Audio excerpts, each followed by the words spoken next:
আমার বুকটা ঝুলা পুড়া গেছে। জৈলাপুর আর যাইবো না, ডাক্তারের কাছে গেছে, ডাক্তার নিয়ে আইতাছে। কারণ পারছে না ডাক্তার তোমার লেগে রেখে দিছে আজকে 7টা মাস ধরে। ডাক্তার তো সপ্তাহে 2 দিন করে আহে তোমার দেহে।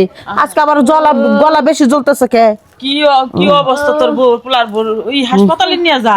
আরে কিসের হাসপাতালে নিয়ে যাবো, খরচা বাড়াবে লেগেল। আজ ডাক্তার বাচ্চা কম খরচা। আগের মতো কি অসুখ?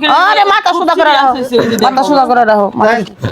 এই যে ও ডাক্তার এসে যে সুদা করা হাঁটতাছে না। বেশি সমস্যা।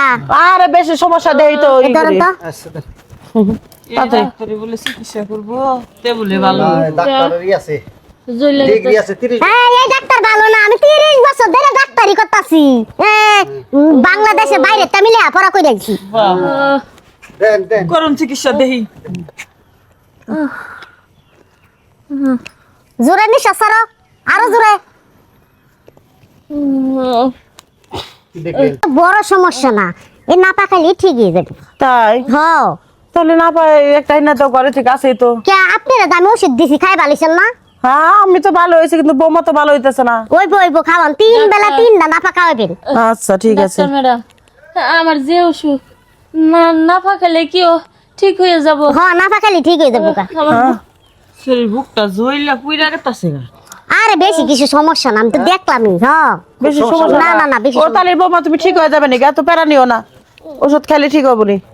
থাকবে বৌমা, তুমি ঠিক হয়ে যাবে নাকি? সব বড় ধরনের কোনো কিছু হয় না, আল্লাহ বাঁচাইছে। আচ্ছা আমি তাহলে যাই গা। ম্যাডাম আপনি রাখি দেই আমার বিলটা দিবেন না? সন বিল দিমু যে ওষুধ দিবেন না লেখা। তুমি ওটা সুজাও তো, সুজাও। ওই হাঁটতাছে না, তুই কস ওইটা সুজাও তো। ডাক্তার তো কইলে একটা নাপা খালি ঠিক হবো নি। থাকে বৌমা তুমি ঠিক হয়ে যাবে গা, একটা ওষুধ খালি তুমি ঠিক হয়ে যাবে গা। তুমি শোল ছাইরা দিও না। মা হ্যাঁ আমার বড় কি অবস্থা এখন? তোর বউ ঠিকই আছে। হ্যাঁ ঠিক আছে।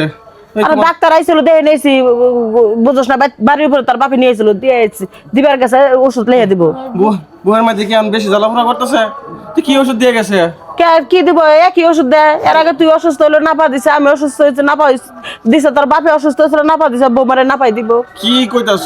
আমার তো জ্বর আইছিল দেখে আমার নাফা দিছে, না আমার বউয়ের হইছে বুক ব্যথা করতেছে, মানে বুক ব্যথা লাগে কি? আবার তারা মাথা ব্যথা করলে নাপাই দিল। হেমা তুমি এগুলা কি কইতাছ? হ্যাঁ নাপা লেহে দিব, লাফা খাবার কইছে, খাইলেই ভালো হয়ে যাবে একটা। তুমি বুঝছো এই যে ডাক্তার একটা পাইছো কম টিয়া দামের, যে খালি ও আইবো আর খালি নাফা পরে দিয়ে দিব, ওষুধ ওষুধ অত বেশি লাগে না, এই নাফা খালি কি সম্পূর্ণ সমস্যা? 30 বছরের অভিজ্ঞতা ওই ডাক্তারের, আমাকে 14 গোষ্ঠী ওই নাপা ইস্টা দিয়ে পার করছে।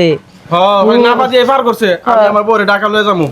নিয়ে যা তোর মাইকে পায় নিছে না পার ডাক্তার। টিয়া বাঁচার লাগে তুমি এগুলা করতেছো নাকি? তো আমারও তো তাই কইলো যাবো, ভালো হইবো। আমার ওই ডাক্তার কইলো, বুঝছ নাই? ডাক্তারে কইছে দিকে কি তুমি খালি নাফা দিবা? এই আহো ঘরে নিয়ে যা একটু নাপাটা খাওয়াই দে। না আবার নাফা করতে কইতেছো কি লাগা? বুক ব্যথা করলে কি নাফা পরি খাওয়ায়? হ্যাঁ তো বোমা তুমি ঘরে যা রেস্ট নাও, তোমার শ্বশুর ওষুধ আর ওটা খাই, পরে ঢাকা নিয়ে মানে যাস। আমি যে ডাক্তারে যে বড় ইয়াতে আছে এই ডাক্তারের কাছে নিয়ে যাবো, বুঝছো? আহো একটু পরে নিয়ে যাইতেছি। আসলে তো আমি কিছু বুঝলাম না, ওই বাট্টুর বাচ্চা ডাক্তার, মানে যে অসুখ ওই মাজা ব্যথা হইলো ওই নাপা দেয়, ওই মাথা ব্যথা করলেও নাপা দেয়, শরীর ব্যথা করলেও নাপা দেয়, বড় ধরনের অসুখ আসার পেরে গেলাম ব্যথা পেলাম কাইটা গেল নাপাই দেয়, আর অন্য কোনো ওষুধ দেয় না। ওটা কি আসলে ডাক্তার নাকি?